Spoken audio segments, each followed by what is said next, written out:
안녕하세요. 평양정보통 시청자 여러분.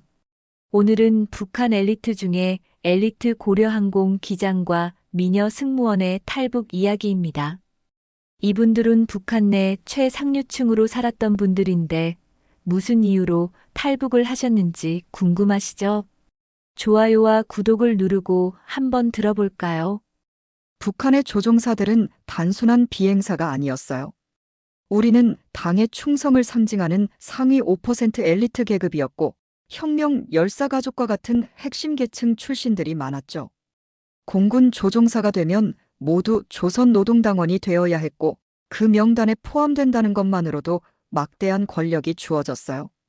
특히 조종사들에게는 김일성, 김정일, 김정은의 친필이 새겨진 스위스제 오메가 시계, 이른바 명함 시계가 지급되었어요. 그 시계는 단순한 시계가 아니었어요. 그것은 곧 우리의 신분과 특권을 보여주는 상징이었죠. 그 시계를 차고 다니는 손목만 보여도 사람들은 우리를 함부로 대하지 않았어요. 심지어 범죄를 저질러도 명함 시계의 위력이 우리를 사면해 줄 정도였죠. 조종사들은 전국을 여행증 없이 이동할 수 있는 특권도 있었고, 이는 상위 0.01%의 정치국원이나 보위부 고위층만이 누리는 혜택이었어요. 이런 특권은 우리를 체제에 더 깊게 묶어두는 족쇄이기도 했습니다. 그렇다고 훈련이 항상 멋지기만 했던 건 아니었어요. 이론 시험과 시뮬레이터 훈련에서 나는 늘 상위권에 있었지만 실기 훈련에서 한 번의 실수로 비행 중 기체의 균형을 잃었던 적이 있어요. 그때 교관은 저를 불러 세우고 소리를 질렀죠. 이런 실수는 전투에서 죽음을 뜻한다. 그날 밤 저는 훈련장 옆 공터에 앉아 스스로를 다그쳤어요. 이대로는 안 돼. 더 완벽해야 해. 훈련소에서의 시간은 혹독했지만 그만큼 보람도 컸어요. 매번 시험이 끝날 때마다 제 이름이 상위권에 오르며 동기들 사이에서 인정받았죠. 특히 저를 놀라게 했던 건 조종사 후보생으로서의 최종 평가에서 전체 1등을 차지했을 때였어요. 제 이름이 호명되던 순간 동기들이 축하의 박수를 보내줬고 교관도 미소를 띠며 너는 좋은 조종사가 될 거다라고 말했어요. 그때의 자부심은 이루 말할 수 없었죠. 그렇지만 이 모든 과정 속에서 체제의 무게를 느끼지 않을 수는 없었어요. 우리는 매일 당의 위대함을 교육받으며 김일성, 김정일, 김정은의 은혜로 이 자리에 있다는 말을 반복적으로 들었어요. 조국의 하늘을 지키는 것은 단순히 임무가 아니라 당에 대한 충성의 표현이다. 그 말이 틀리진 않았지만 한편으론 우리를 올가매는 족쇄처럼 느껴지기도 했어요. 특히 가족들이 받는 특별 배급과 혜택은 겉으로는 배려처럼 보였지만 실상은 우리를 더 깊게 체제에 묶어두는 장치였어요. 특히 작은 모순들이 더 이상 무시할 수 없을 정도로 눈에 들어왔어요. 예컨대 혁명 열사의 후손이 아닌 내가 상위권에 오른 것을 비판하는 동기들의 눈빛, 교관들의 대우에서 드러나는 미묘한 차별. 이런 모든 것들이 제 마음속에 서서히 균열을 만들기 시작했죠. 훈련을 마치고 공군 조종사로 정식 임관했을 때 저는 가슴이 벅찼어요. 제 인생의 목표가 이뤄졌다는 생각에 눈물이 날 뻔했죠. 하지만 그 순간에도 마음 한구석에는 불안함이 자리 잡고 있었어요.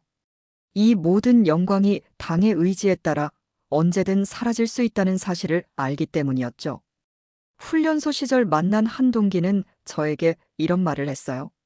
우리는 하늘을 날지만 땅에서는 당의 종이야. 자유로운 새처럼 날아도 결국 새장 아니잖아. 그때는 그의 말이 지나친 비관이라고 여겼지만 시간이 지날수록 그의 말이 사실임을 깨닫게 되었어요. 하지만 그때의 저는 아직 탈북이라는 단어를 입에 올릴 용기가 없었어요. 단지 하늘을 나는 조종사로서의 꿈을 이루었다는 것에 스스로를 위로하며 하루하루를 버텨냈죠. 그러던 어느 날 제 인생에서 큰 전환점이 될 사건이 생겼습니다. 김정은 전용기의 부기장이 사고를 당했다는 거예요. 소식을 듣고 나는 지휘부에서 긴급 호출을 받았어요. 호출을 받는 순간 긴장감이 온몸을 휘감았죠. 전용기를 대체 운항하는 일은 단순한 비행 이상의 책임을 요구했어요. 김정은의 안전이 걸린 비행에서 실수란 있을 수 없었기 때문이죠. 지휘부에 도착하자 지휘관은 간단히 상황을 설명했어요. 리명수 동무 전용기의 부기장을 대신해 임무를 수행하게 되었네. 철저히 준비하고 절대 실수는 용납되지 않네. 그의 단호한 목소리에 나는 머리를 숙이며 대답했어요. 명심하겠습니다. 하지만 마음속에서는 불안감이 계속 밀려왔어요. 이런 임무는 명예로운 동시에 한 번의 실수로 모든 것을 잃을 수도 있는 자리였으니까요. 다음 날 비행 준비를 마치고 전용기에 탑승했을 때 조종석에 앉은 내 손은 미세하게 떨리고 있었어요. 비행기의 모든 계기와 조종관을 점검하며 마음을 가라앉히려 했지만 생각처럼 쉽지는 않았죠. 그때 승무원 중 한 명이 조용히 다가와 말을 걸었어요. 기장님, 긴장하지 마세요. 저희가 도와드릴게요. 밝은 미소를 지으며 내게 말을 건 그녀가 바로 그날의 특별한 인연이었어요. 그녀의 목소리는 이상하리만치 안정적이었고 그 작은 한마디가 복잡한 생각으로 가득 찬 내 마음을 잠시 쉬게 했습니다. 비행이 시작되고 어느 정도 안정되자 기내식이 나왔어요. 긴장으로 인해 속이 비었음을 느끼며 음식을 한 입 베어 물었죠. 하지만 얼마 지나지 않아 속이 메스꺼워지고 갑작스러운 통증이 찾아왔어요. 당황한 나는 조종관을 잠시 다른 기장에게 넘기고 고통을 참으려 애썼지만 증상은 더 심해졌어요. 그 순간 그녀가 다가왔어요. 기장님, 괜찮으세요? 놀란 얼굴로 내 상태를 확인한 그녀는 곧바로 응급처치를 시작했어요. 기내 약품을 사용해 빠르게 대처한 덕분에 상태는 금세 나아졌어요. 그녀의 침착하고 숙련된 대응 덕분에 비행은 큰 사고 없이 진행될 수 있었죠. 내가 회복된 후 그녀에게 진심으로 고마움을 전했어요. 정말 감사합니다. 덕분에 무사히 임무를 수행할 수 있었습니다. 그녀는 고개를 살짝 숙이며 대답했어요. 당연히 해야 할 일을 한 것뿐이에요. 그러나 그녀의 말투에서 느껴지던 그 특별한 온기와 차분함은 단순히 승무원의 의무감만은 아닌 것 같았어요. 비행이 끝난 후 나는 그녀에게 다시 한번 감사를 전하며 대화를 나누기 시작했어요. 우리가 처음 나눈 대화는 단순한 인사치레에 가까웠지만 그녀의 진중한 말투와 눈빛에는 이상하게도 믿음이 느껴졌습니다. 그녀는 내게 말했어요. 기장님께서 긴장을 많이 하시는 것 같아서요. 저도 예전에 공항 면접을 볼 때 많이 떨었거든요. 어쩌면 그냥 저도 그때의 제가 생각나서 말을 건 것 같아요. 그녀의 솔직함은 의외였고 그게 더 내 마음에 인상을 남겼어요. 그날 이후로 우리는 조금씩 서로를 알아가기 시작했어요. 그녀는 단순히 승무원이 아니었어요. 그 안에는 체제 속에서 감춰둔 자신의 이야기가 그리고 자유에 대한 희망이 담겨 있었죠. 어느 날 그녀와의 대화가 점점 깊어지던 중 그녀는 조심스럽게 자신의 이야기를 꺼냈습니다. 기장님, 저는 이 일을 사랑하지만 솔직히 말하면 제가 선택할 수 있는 건 많지 않았어요. 승무원이 된다는 건 사실 여기서 유일하게 여성으로서 엘리트 계층에 속할 기회였거든요. 다른 선택지는 거의 없었어요. 그녀는 한숨을 내쉬며 이어갔습니다. 우리 가족은 혁명 열사 가족도 아니고 뒷배경도 없어요. 그저 생존하기 위해 열심히 살아왔어요. 그런데 여기서는 열심히 산다는 것만으로는 아무것도 바꿀 수 없더라고요. 그녀의 목소리에는 슬픔과 체념이 깃들어 있었지만 한편으로는 강한 의지도 느껴졌어요. 그녀는 단순히 체제의 희생양이 되는 걸 거부하는 사람이었죠. 그럼에도 불구하고 저는 가끔씩 하늘을 볼 때마다 자유를 상상해요. 그녀가 나지막이 말한 그 단어, 자유는 내 가슴을 깊이 울렸어요. 시간이 지나며 우리는 점점 더 가까워졌어요.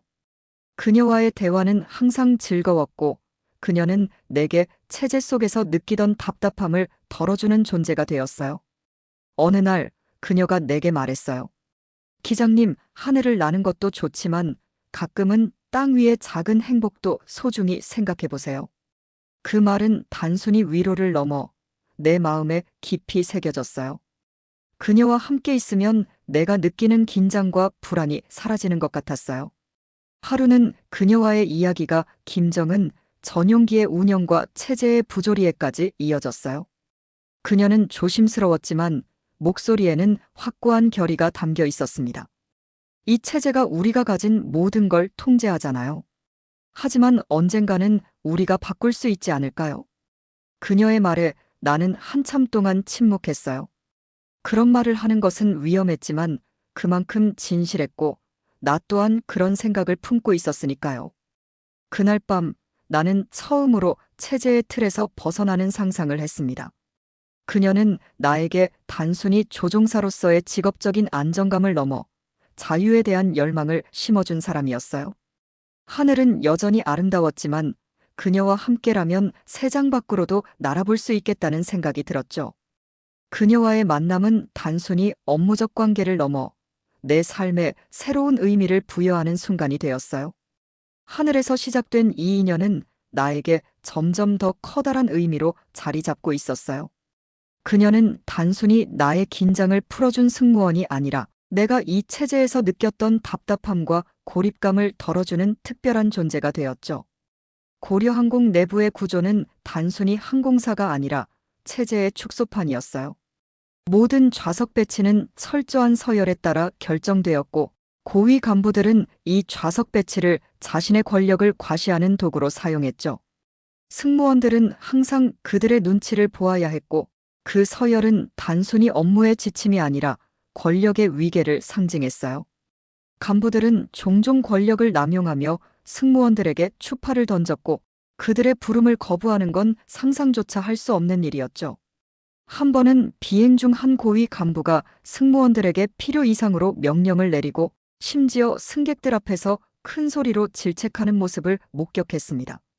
나는 조종석에서 그 장면을 바라보며 손을 꽉 움켜쥐었지만 아무것도 할 수 없었어요. 하지만 모든 것이 조용히 넘어가지만은 않았습니다. 그녀의 친구가 사라졌다는 소식은 내게 체제의 어두운 단면을 한층 더 생생히 드러내 보였죠. 어느 날 한 고위 간부가 호텔로 승무원 몇 명을 호출했는데 그중 그녀의 가장 가까운 친구가 있었어요. 그 이후로 그녀는 자취를 감췄죠. 며칠이 지나도 아무도 그녀의 행방을 몰랐고 더 이상 물어보는 것조차 금기처럼 느껴졌습니다. 그녀는 눈물에 젖은 얼굴로 내게 말했어요. 기장님, 제 친구가 그날 이후 연락이 끊겼어요. 아무도 그녀가 어디 있는지 몰라요. 제가 알아보려고 했지만 아무도 대답해주지 않아요. 그녀의 떨리는 목소리에서는 두려움과 분노가 엿보였어요. 나 역시 충격을 받았지만 내가 할 수 있는 건 그녀의 이야기를 묵묵히 들어주는 것뿐이었죠. 그 일이 있고 나서 승무원들은 더욱 입을 닫았어요. 누구도 그녀가 어디로 갔는지 묻지 않았고 그녀의 이름은 금지된 단어처럼 여겨졌어요. 마치 그녀는 처음부터 존재하지 않았던 사람처럼요. 그러나 그 사건은 내 마음속에서 점점 더 커다란 의문과 분노를 자극했습니다. 왜 이런 일이 반복되어야 하는 걸까? 결정적인 사건은 며칠 후 벌어졌습니다. 비행기에 실려있던 북한의 중요한 물품이 사라졌어요. 이 물품은 단순한 상품이 아니라 당 고위층의 비자금을 조달하는 데 필수적인 물건이었어요. 이를 관리하는 사람들은 화물이 사라지자마자 모든 승무원과 조종사들을 대상으로 조사를 시작했습니다. 체제의 무자비함은 그대로 드러났어요. 물품이 없어졌다. 모두 신문을 받는다. 교관의 말이 전해졌을 때 승무원들 사이에는 불안감이 감돌았고 그날 밤 비행기 안은 죽음 같은 정적에 휩싸였어요. 물품을 관리했던 한 승무원은 신문 과정에서 강압적인 취조를 받았고 끝내 병원으로 실려갔어요. 그녀의 상태를 보며 나는 경악했어요. 얼굴에는 멍이 들고 손목에는 수갑 자국이 남아 있었어요. 우리가 이런 체제를 위해 충성을 맹세해야 하는 걸까? 마음속에서는 분노와 두려움이 뒤섞이며 복잡한 감정이 피어올랐어요. 그녀 또한 조사를 받았습니다. 조사관은 그녀를 끝없이 몰아붙였고 그녀는 조용히 대답하려 애썼지만 결국 참아내지 못하고 울음을 터뜨렸습니다. 잘못은 우리가 한 게 아니잖아요. 왜 우리가 이런 고초를 겪어야 하죠? 그녀의 울분 섞인 외침은 신문실의 공기를 무겁게 만들었어요. 그러나 조사관은 그녀의 말을 무시하고 고개를 젓기만 했어요. 그날 밤 그녀와 나는 기숙사 밖에서 깊은 대화를 나누게 되었어요. 그녀는 처음엔 아무 말도 하지 않았지만 한참을 망설인 끝에 조용히 속삭였어요. 언제까지 우리가 이렇게 살아야 할까요? 이 체제는 너무 잔인해요. 이제는 정말 숨이 막혀요. 나는 그녀의 말을 듣고 처음으로 체제에서 벗어나야겠다는 생각을 했습니다. 그러나 동시에 탈북이라는 단어를 입 밖에 내는 것은 생각보다 두려웠어요. 나는 그녀를 바라보며 겨우 대답했어요. 우리가 선택할 수 있는 다른 길이 있을까요? 그녀는 고개를 끄덕이며 희미한 미소를 지었어요. 있을 거예요. 분명히요. 다만 용기가 필요할 뿐이에요. 그날 밤 나는 혼자 기숙사로 돌아와 깊은 생각에 잠겼습니다. 지금까지 당의 영광을 위해 살아왔다는 자부심은 물품 사건과 그녀의 친구, 실종 이후 완전히 사라져버렸습니다. 탈북. 그 단어가 머릿속을 맴돌았어요. 그러나 그것은 단순한 상상이 아니었어요. 그녀와 함께라면 이 체제의 억압을 벗어나 다른 세상으로 날아갈 수 있을지도 모른다는 희망이 떠올랐습니다. 더 이상 하늘 위에서만 나는 새가 되고 싶지 않아. 이제는 새장을 부수고 날아갈 때야. 나는 그녀를 만난 이후로 체제 속에서 숨이 막히는 듯한 답답함을 더 강하게 느끼기 시작했어요. 체제의 모든 부조리는 이제 더 이상 견디기 어려운 무게로 나를 짓눌렀죠. 우리는 하늘을 나는 조종사였지만 실상은 땅에서 당의 노예처럼 묶여 있었어요. 하지만 탈출이라는 단어를 떠올리는 것조차 두려웠습니다. 조종사와 승무원이라는 우리의 신분은 체제 속에서 엘리트 계층처럼 보였지만 실제로는 감시와 통제 속에서 일거수일투족이 기록되고 있었습니다. 작은 실수 하나만으로도 보위부의 타겟이 될 수 있었어요. 그녀와 나는 점점 더 절박해졌습니다. 우리는 더 이상 이곳에 머물러서는 안 된다는데 동의했지만 탈출의 구체적인 방법은 여전히 막막했어요. 그러던 어느 날 그녀가 갑자기 내게 작은 메모를 건넸습니다. 기장님, 만약 이 체제의 감시를 피해서 떠난다면 어디로 가고 싶으세요? 그 짧은 질문은 내 마음속에 깊은 울림을 남겼습니다. 그리고 나는 그녀에게 조용히 대답했어요. 어디든 여기가 아닌 곳으로. 탈출 계획은 완벽히 비밀리에 이루어져야 했습니다. 조종사로서 나는 비행 임무와 상관없는 평범한 일상 속에서 정보를 모으기 시작했습니다. 고려항공 조종사들은 가끔씩 국경 근처의 비행장으로 파견되곤 했는데 그곳에서 나는 민간 상인들과 접촉할 기회를 엿봤습니다. 한 번은 국경 지역으로 가는 기차표를 손에 넣은 상인과 대화를 나눌 기회가 있었어요. 그는 내게 조용히 속삭이며 말했죠. 여기선 모든 게 감시당하지만 국경 지역엔 아직도 작은 구멍이 있지. 돈만 있으면 강을 건너는 것도 불가능하지는 않아. 나는 그 말을 흘려듣는 척하며 기억해 두었습니다. 그가 말한 구멍이란 것이 두만강을 건너는 은밀한 경로임을 직감했죠. 그녀와 상의했을 때 그녀는 내 말을 듣고 조용히 고개를 끄덕였어요. 기장님, 국경까지 가는 건 생각보다 훨씬 어려울 거예요. 우리의 신분이 발각되면 바로 잡혀갈 테니까요. 그녀의 말이 맞았어요. 우리는 탈출을 시도하기 위해 우리의 신분을 완벽히 감추고 경로를 준비해야 했습니다. 탈출을 위해 가장 먼저 필요한 것은 신분을 감출 서류였어요. 우리는 공식적으로 비행 임무와 관련된 일이 아니라는 것을 보이기 위해 각자의 휴가를 신청했습니다. 휴가는 조종사와 승무원들에게 드물지만 주어지는 권리였고 그 기회를 이용해 국경 지역으로 향할 계획이었죠. 휴가 신청을 처리하는 동안 작은 위기가 찾아왔습니다. 고려항공 상부에서 조종사들에게 최근 발생한 밀수품 사건에 대한 특별 면담을 요청했어요. 면담은 형식적인 것이었지만 나는 면담 중에 상부에서 우리의 계획을 눈치챘을까 두려웠습니다. 면담관은 내게 이렇게 물었어요. 리명수 동무, 최근 국경 지역으로 자주 비행했는데 어떤 특이 사항이 있었나? 나는 침착하게 대답했습니다. 아무 이상 없었습니다. 정해진 항로와 임무를 수행했습니다. 면담관은 날카로운 눈으로 나를 바라보았지만 결국 추가 질문은 하지 않았어요. 그러나 그 순간 나는 우리의 계획이 얼마나 위험한지를 다시 한번 깨달았죠. 휴가가 승인된 뒤 우리는 국경 근처로 가기 위해 민간인으로 위장했습니다. 고려항공의 조종사와 승무원 신분을 버리고 평범한 상인 부부처럼 보이도록 옷을 갈아입었어요. 그녀는 승무원으로서의 세련된 이미지 대신 단출한 옷차림과 헝클어진 머리로 완벽히 변신했죠. 이제 우린 아무도 아니야. 그녀가 낮게 속삭였을 때 나는 고개를 끄덕이며 대답했어요. 아무도 아니어야 살아남을 수 있어. 우리는 기차를 타고 국경 근처 마을로 이동했어요. 기차 안에서 나는 그녀의 손을 꼭 잡고 있었습니다. 그녀는 작은 미소를 지었지만 손은 약간 떨리고 있었어요. 기장님, 정말 성공할 수 있을까요? 나는 대답했어요.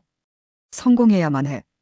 국경 근처 마을에 도착했을 때 우리는 긴장 속에서도 작은 희망을 느꼈습니다. 그러나 국경 지역은 보위부 요원들로 가득 차 있었고 어디에서든 감시의 눈이 느껴졌습니다. 우리는 엔지니어가 알려준 밀수 경로를 찾아야 했습니다.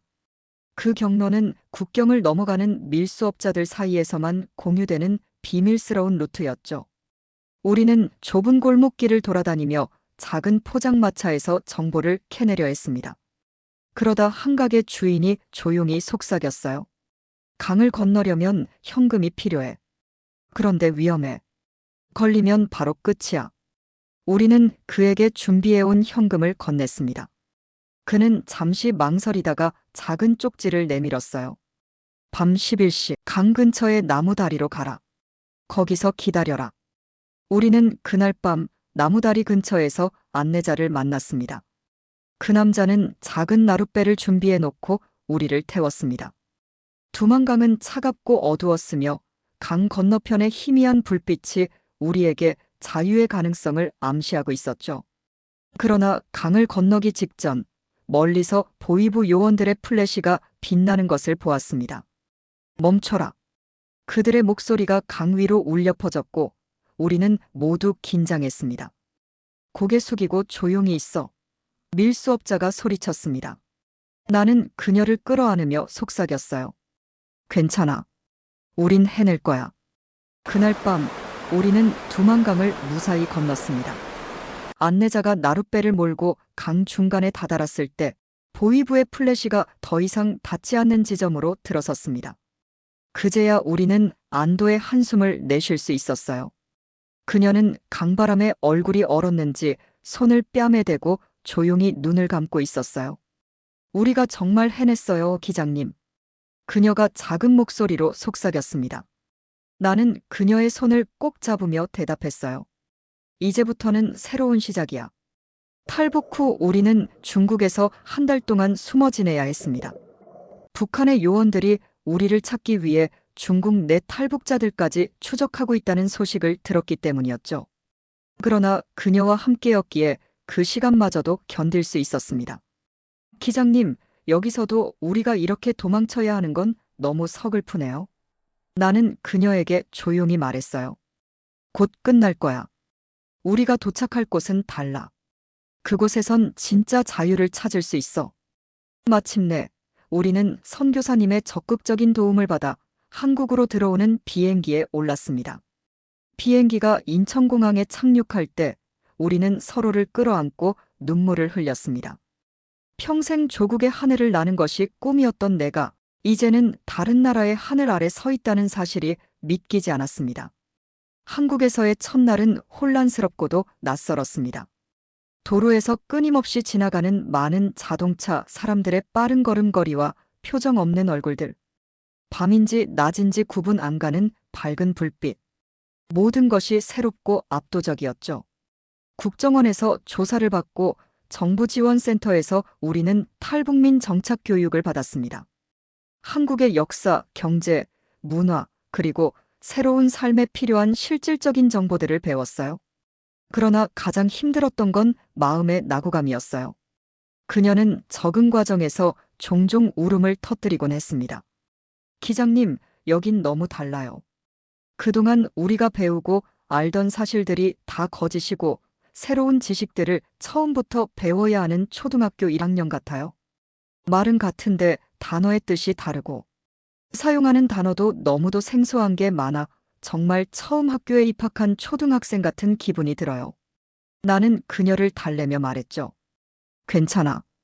우리도 곧 익숙해질 거야. 그리고 우리가 원하는 삶을 찾을 수 있을 거야. 하나원 교육이 끝나고 거주지를 선택할 때 우리는 서울을 떠나 시골로 가기로 결정했습니다. 도시 생활은 탈출 후 지친 우리의 마음을 더 피곤하게 만들 뿐이었어요. 시골에서 농사를 지으며 조용히 살아가기로 한 건 그녀가 먼저 제안했어요. 기장님, 여긴 너무 복잡해요. 저는 하늘이 넓게 보이는 곳에서 살고 싶어요. 한적한 곳에서 우리만의 시간을 보내면 안 될까요? 그녀의 말을 듣고 나니 나도 같은 마음이라는 걸 깨달았어요. 그래, 우리 함께 가자. 더 넓은 하늘이 기다리고 있을 거야. 우리는 정부의 도움을 받아 경상도의 작은 시골 마을로 내려갔습니다. 그곳에는 논과 밭이 펼쳐져 있었고 이른 아침이면 산에서 새소리가 울려 퍼졌어요. 처음 보는 풍경이었지만 이상하게도 낯설지 않았습니다. 시골에서의 생활은 생각보다 단순했고 그래서 더 따뜻했습니다. 우리는 마을 사람들과 함께 일하며 점점 새로운 삶에 적응해 갔어요. 처음엔 농사 짓는 법도 몰라 실수투성이었지만 친절한 이웃들이 하나하나 가르쳐 주었어요. 논에 물 대는 시기를 놓치면 안 돼요. 그리고 모 심을 땐 허리를 너무 구부리지 말고 천천히 해요. 마을 어르신의 말을 들으며 우리는 매일 조금씩 배워갔습니다. 땅을 일구고 씨를 뿌리고 싹이 자라나는 걸 보면서 우리는 자연과 함께 숨 쉬는 법을 배웠어요. 그녀는 어느 날 내게 이런 말을 했습니다. 기장님, 여긴 너무 좋아요. 북한에서도 이런 땅이 있었는데 우리는 늘 배고팠잖아요. 그런데 여긴 땅이 우리를 먹여주네요. 나는 그녀의 말을 들으며 웃었어요. 그래.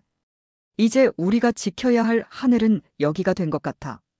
마을에서의 삶이 안정되자 나는 그녀에게 정식으로 청혼하기로 했습니다. 어느 날 저녁 마을 뒷산에서 바라본 노을이 너무 아름다워서 나는 결심했어요. 그날 저녁 나는 그녀에게 말했어요. 이제 우리 서로를 지켜주는 사람이 되자. 여기서 이곳에서 평생 함께하자. 그녀는 한참 동안 나를 바라보더니 눈물을 흘리며 고개를 끄덕였어요. 기장님, 아니, 이제 그냥 제 이름 불러주세요. 그래요. 우리 여기서 함께 살아요.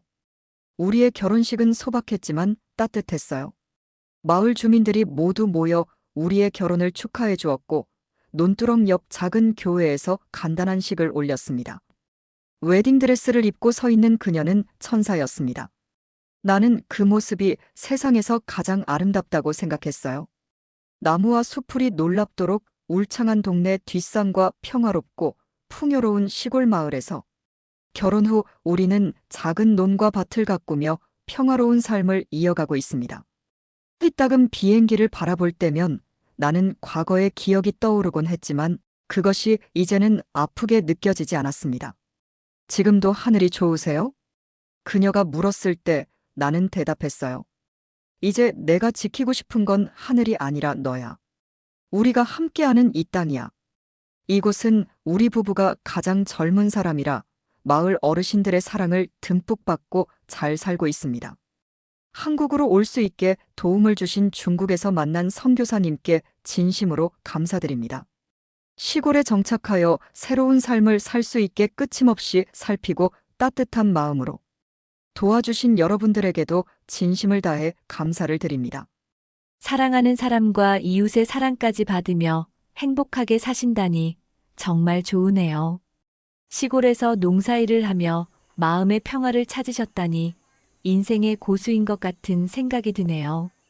혹시 예쁜 아기를 갖게 된다면 사연 한 번 더 보내주세요.